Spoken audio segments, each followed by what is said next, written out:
que nous, voisins, nous, amis du Niger et autres, pouvons faire, c'est de les accompagner, s'ils le souhaitent. Mais c'est un pays, c'est un État souverain. Laissez-les régler leurs problèmes. Vous ne pouvez pas leur apporter la solution. C'est un différend interne. Et le Mali condamne toutes les ingérences extérieures par rapport à la situation au Niger.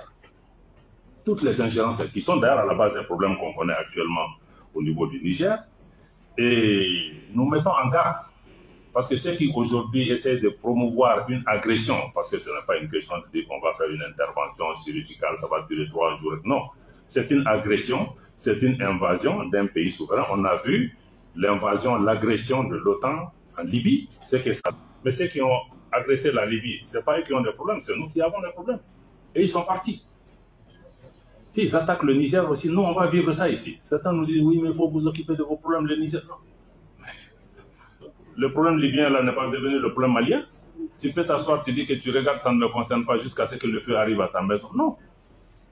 Non, parce que nous savons que les désordres qu'ils vont créer là-bas, ça va créer une catastrophe humanitaire avec des mouvements de population à travers nos frontières.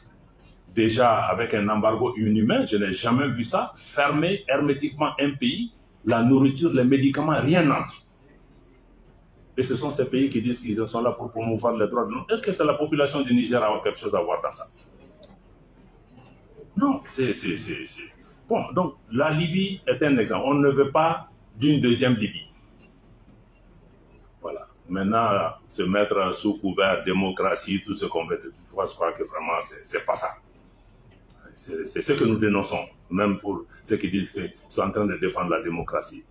Mais si on condamne les changements anticonstitutionnels civils, il faut dénoncer les changements de mandat et autres qu'on a autour de nous. Pourtant, les gens s'assoient et regardent parce que pour qu'il n'y ait pas de changement anticonstitutionnel, il faut travailler sur les causes. Tous les problèmes qu'on a connus, c'est qu'il y a eu les causes, on s'est assis, on a regardé. Et cette politique de 2 poids 2 mesures, quand un problème se passe dans un pays, on qualifie ça comme on veut, suivant que ce pays est un pays ami ou pas. Non. Si c'est des principes, les principes sont les mêmes pour tout le monde. On a l'impression que le Mali, le Niger et le Burkina sont les seuls pays en Afrique. Mais il y a des situations qui se sont passées ailleurs en Afrique où on a cautionné. Bon. Et vous venez, il ne faut pas avoir de complexe par rapport à ça. Ce n'est pas la démocratie qui est en question.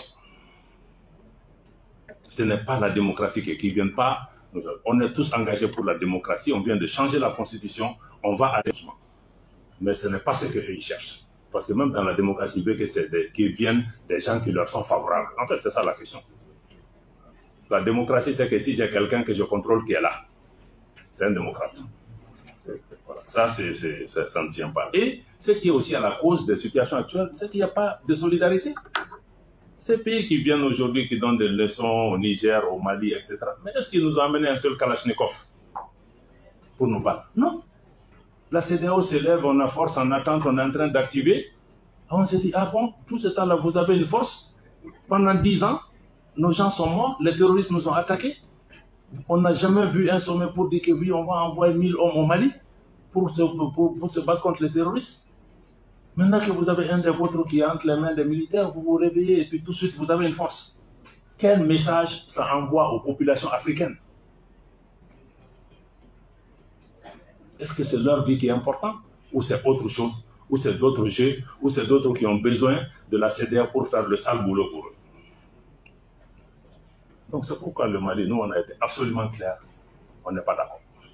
Et on a indiqué que s'il y a une agression, une invasion contre le Niger, le Mali se retire purement et simplement. Parce qu'on ne peut pas volontairement adhérer à des organisations, que ces organisations deviennent des instruments d'agression contre notre pays. Ce n'est pas acceptable. On ne peut pas mettre notre argent dans des banques centrales, la BCEAO, qui est censée être notre institut d'émission monétaire souverain, qui devient un instrument pour affamer nos populations. Ce n'est pas acceptable.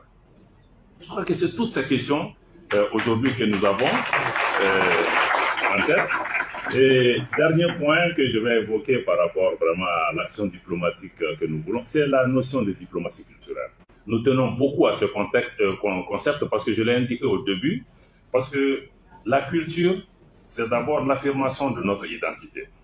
Qui nous sommes, d'où nous venons, où nous partons, qu'est-ce qui nous différencie des autres dans ce monde. Quand moi je parle avec des Chinois, Mais quand je viens du Mali, ça doit se sentir parce que je transporte avec moi tout un bagage historique et culturel qui forge mon identité. Donc même quand on fait du business, je crois que ça doit être motivé un peu par ça parce que je sais que j'ai ma dignité, j'ai mon honneur. Et donc, je pense que la diplomatie culturelle aujourd'hui est extrêmement importante pour un pays comme le Mali qui a un trésor culturel qui est plus connu dans le monde pour sa culture que pour son or. Donc la culture nous permet aussi de nous repositionner sur la scène internationale en tant qu'acteur important, acteur qui vient avec quelque chose, qui est notre passé, nos biens culturels, nos valeurs culturelles. Et aussi la culture n'est pas que folklorique ou autre, hein. La culture aussi c'est économique. La culture nourrit son homme, ça crée des opportunités. Ne serait-ce que parce qu'aujourd'hui, si nous décidons tous de mettre le coton malien, mais on n'a pas à aller chercher des marchés pour les agriculteurs de coton à l'extérieur. Ça crée des économies, ça va utiliser des gens. Donc la culture aussi, c'est tout un moteur de pouvoir nourrir les gens. Et nous pensons qu'aujourd'hui, il faut mettre l'accent sur cette diplomatie culturelle qui permet de valoriser et de positionner notre pays par rapport à l'international.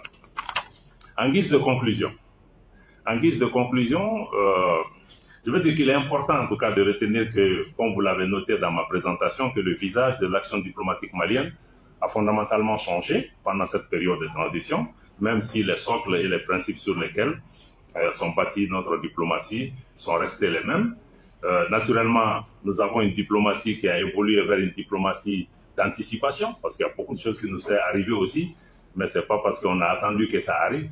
On a préparé, hein, on a